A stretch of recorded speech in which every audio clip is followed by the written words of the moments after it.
Salman F Rahman Anisul হককে ভোলা থেকে গ্রেফতার করছে, নৌকায় পালায়া যাইতেছে ভারতে। হুম আমাদেরকে কি বলা হয়েছে? বুড়িগঙ্গা তীরে দেখবেন, ঢাকায় এখানে হুম গ্রেফতার করা হয়েছে, হ্যাঁ, এটা দেখানো হয়েছে। হুম এখন যারা গ্রেফতার করছে তারা আমারে বলছে, কোস্টগার্ডের একটা টিম, এই গ্রেফতারের সময় আপনার 3টা ব্রিফকেস ভরা ডলার পাইছে, বিদেশি টাকা। এবং এইটা তারা তো তাদের ঊর্ধ্বতন কর্তৃপক্ষ, তখন কোস্টগার্ডের যিনি ইন্টেলিজেন্সের দায়িত্বে ছিলেন, উপরের দিকে কর্মকর্তারা ছিলেন, ওনাদের কাছে দেওয়া হয়েছে। কিন্তু মামলার কাগজে জব্দ তালিকাতে এই ডলারের কথা বলা নেই। বলা হয়েছে আরেক জায়গা থেকে গ্রেফতার করা হয়েছে। গ্রেফতার করার 8 দিন পরে তাকে গ্রেফতার দেখানো হয়েছে। এই 8 দিনের ভিতরে কিন্তু অনেক নেগোসিয়েশন হয়েছে, ওই পারে পার করে দেওয়া যায় কিনা, আরো অনেক লেনদেন হয়েছে। এবং যারা ধরেছে তাদেরকে ডিসমিস করা হয়েছে ফোর্স থেকে। হুম হুম হুম।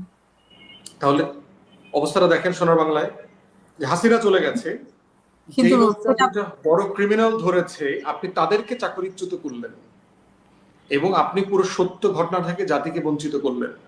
তাহলে এটাই কি একটা ফ্যাসিবাদ না? একটা ছোট্ট ফ্যাসিবাদ, একটা ছোট্ট ঘটনা দিয়ে পুরো অবশ্যই এভাবে তো কাঠামোগত ভাবে। আমি এইভাবে তো আরো পার্সোনালি অনেক জানি, আছে। বিজেপির অফিসাররা আমাকে বলেছে, বিজিবির কাপড় পরায়া আওয়ামী লীগের নেতাদেরকে সীমান্তে ওই পারে পার করায় দিয়ে আসছে।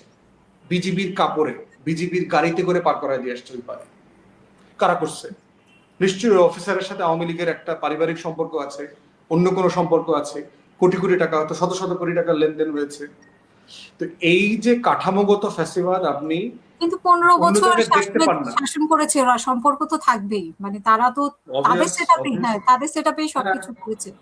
তো ওটাই বলছি। সম্পর্ক এবং ওই আর ফ্যাসিবাদটা লেনদেনের আপনি ব্যাপারে তো বাংলাদেশের মানুষ খুবই, মানে যে সেক্টরে যান না কেন, লেনদেনের ব্যাপারে তো বেশিরভাগ হ্যাঁ, ক্ষেত্রেই নিঃসন্দেহে নিঃসন্দেহে।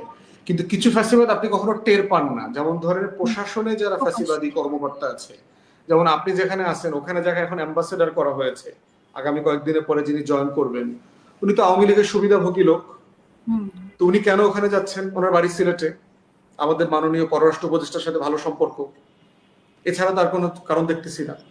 আবার যে মহিলাকে আপনি ওখানে মানে খুবই বিব্রতকর অবস্থা থেকে ফেরায় নিয়ে আসলেন, যিনি হাই কমিশনার ছিলেন, উনি তো প্রফেশনাল অফিসার ছিলেন।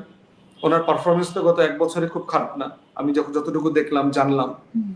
তাহলে আপনি কেন বিব্রতকর অবস্থা থেকে ফেরায় নিয়ে আসলেন? এয়ারপোর্টে গিয়ে আপনি বক্তব্য দিয়ে একটা মানুষকে, মানে একটা ডিপ্লোম্যাটকে আপনি ফেরায় নিয়ে আসবেন, আপনি ভালোভাবে ফিরায় নিয়ে আসেন।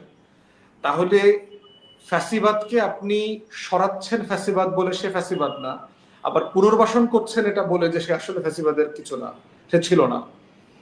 আপনি ওই যে আপনার মনে থাকার কথা, এই যে আমাদের যশোরের ডিভিশনের যিনি দায়িত্ব ছিলেন, একজন মেজর জেনারেল, হাসিনার 5 হয়ে সালাম করছিল, মনে আছে আপনার? ছবিটা হুম দেখছিলেন হুম। কিনা? হ্যাঁ হ্যাঁ, সে ছবিটা। দিব- সে- সে দিব্যি মিলিটারি একাডেমিতে এনডিসিতে গিয়ে লেকচার দিচ্ছে বাংলাদেশের ভূ রাজনীতি হাবিজাবি সবকিছুর উপর। তাহলে কাঠামোগত ভাবে যে ফ্যাসিবাদ রয়ে গেছে, এইটা দৃশ্যমান হয় শুধুমাত্র গণমাধ্যমে, বাকিগুলো কিন্তু কেউ দেখে না। কারণ গণমাধ্যমটাই শুধু আপনি দেখতেছেন প্রতিদিন কে টকশোতে আসতেছে। এখন টকশোতে যে আসতেছে, আমরা কি জোর করে টিভিতে যাই? আমাদেরকে তো দাওয়াত দেয়। এখন প্রডিউসার ঠিক করেন আজকে টকশোতে কাকে কোথায় দাওয়াত দিবেন। প্রডিউসার ঠিক করেন অথবা উপস্থাপক দুজনে মিলে ঠিক করেন আজকে কি কি বিষয় আলোচনা হবে। আমি এই যে পুরো জুলাই নিয়ে অলমোস্ট কোনো টকশো করিনি। আমি তো অলমোস্ট রেগুলার টকশোতে যাই, একাধিক টিভিতে যাই প্রতিদিন। হুম হুম হুম। তাহলে জুলাই মাস চলতেছে, আমি কোনো টকশোতে কোনো শহীদ শহীদ ফ্যামিলিকে দেখি নাই।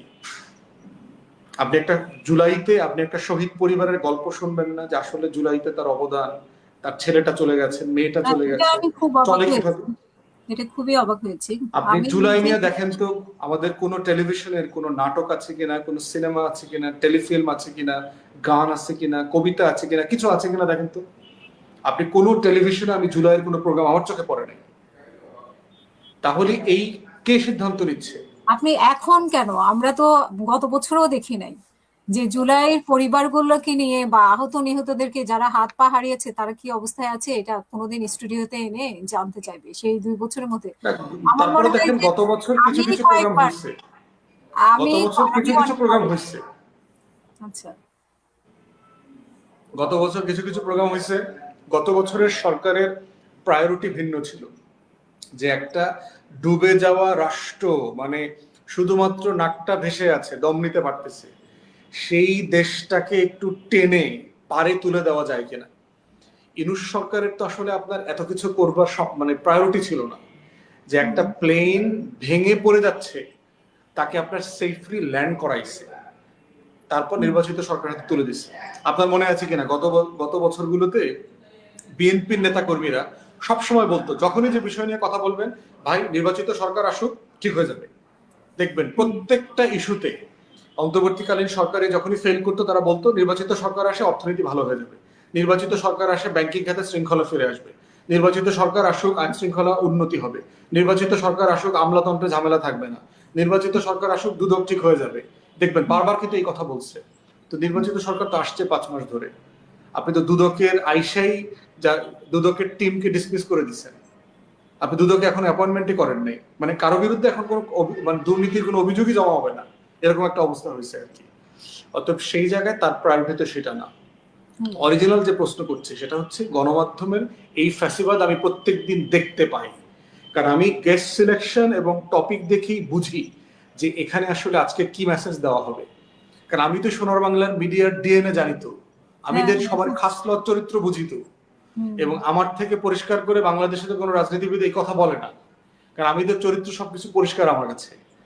এবং আমি এখনো জানি গত বছর পর্যন্ত আপনার গেস্ট তালিকায় আমাদেরকে যেন মেহমান না করা হয়, অনেক টেলিভিশনে এরকম ইনস্ট্রাকশন আছে এবং অনেকেই ওই টেলিভিশন ইনস্ট্রাকশন ফলো করে। অনেক টিভিতে আমাদেরকে গত বছর থেকেই ডাকে না, এখন তো এই সংখ্যাটা আরো বেড়ে গেছে। অথচ দেখবেন প্রত্যেকটা টেলিভিশন চ্যানেল কিন্তু বিএনপি দখল করছে কোনো না কোনো ফর্মে, বিএনপির লোকজন ওখানে বসানো আছে, কিন্তু বসানো লোকগুলা হচ্ছে বিএনপির হচ্ছে মানে মেরিটলেস ক্রিমিনাল, ঘিলু নাই, শুধু টাকা নিচ্ছে। আমারে 5 লাখ টাকা করে মাসে বেতন দিতে হবে, একটা গাড়ি, একটা ফ্ল্যাট, আর হচ্ছে বসার জায়গা দিয়ে অফিস দিতে হবে, এতেই তিনি খুশি। মিডিয়া হাউস দখলে আছে, হ্যাঁ ক্ষমতা উপভোগ করছে, উপভোগ করছে। কিন্তু ওই গণমাধ্যমের নিউজ কি হচ্ছে, ভিউজ কি হচ্ছে, এগুলো গণ অভ্যুত্থানের পক্ষে যাচ্ছে কিনা না হাসিনার পক্ষে যাচ্ছে, কি করতেছে, কোনো কন্টেন্ট নিয়ে তাদের কোনো মাথা ব্যথা নাই। অতএব এই যে কাঠামোগত ফ্যাসিবাদ আছে, এই ফ্যাসিবাদই হচ্ছে আপনাকে আওয়ামী লীগ আসছে, আওয়ামী লীগ আসছে, আপা ফিরবে, আপা ফিরবে, দেখবেন এই টপিক নিয়ে প্রত্যেক দিন আমাকে আপনাকে কথা বলতে বাধ্য করতেছে, কারণ টপিক তো সে ঠিক করেছে, এটা প্রয়োজনীয় টপিক না। আমরা যদি আওয়ামী লীগ নিয়ে গত 1 মাস কথা না বলতাম, আওয়ামী লীগ কিন্তু ঠিক থাকতো না। এই গণমাধ্যম বাধ্য করে আওয়ামী লীগকে জীবিত রাখছে গণমাধ্যমে। তো এই যে কাঠামোগত ফ্যাসিবাদ প্রাসঙ্গিক করে রাখা, এইটা নিয়ে আমি তখন কথা বলেছি যে সরকারি দল যেটা করতে ফেল করেছে, ওখানে বিরোধী দলের নেতারা ছিলেন, তাদের আপনাদেরকে পার্লামেন্টের বাইরে এটা তুলতে হবে। এই আলাপটা না তুললে আপনারা কাঠামোগত যে কালচারাল ফ্যাসিবাদ আছে সেটাকে মোকাবেলা করতে পারবেন না।